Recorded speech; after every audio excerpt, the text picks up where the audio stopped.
Cal ja fer un trasllat de les actuals serveis que es presten a l'edifici del carrer Sant Honorat, entre els quals hi ha l'escola d'adults i hi ha també les instal·lacions de la ràdio i de la televisió municipal i la fusteria. Llavors ara,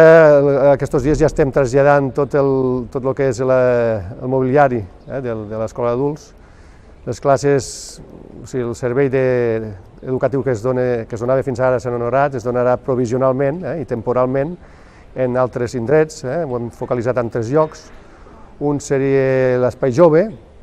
que en l'espai jove el que farem serà impartir les proves la preparació per les proves de cicles de grau mitjà i pels cicles de grau superior. A Can Coi, que és on hi havia hagut antigament l'escola d'adults, el que hem fet és portar les classes de català i els tallers de memòria, els tastets,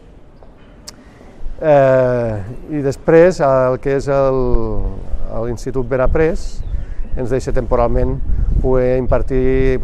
també classes de català, classes d'anglès, classes de castellà per estrangers i de preparació suplementària del lloc.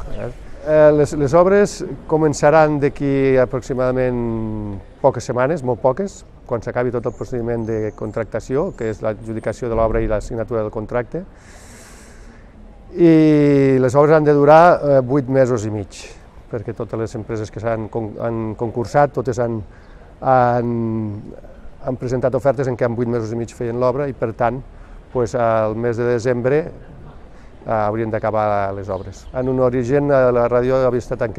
l'edifici consistorial i ara torna a ubicar-se al mateix indret, al segon pis, que és gairebé l'únic lloc on podia estar pel tema d'antenes i poder arribar a tenir cobertura en tot el poble, i provisionalment es posarà al segon pis de l'Ajuntament.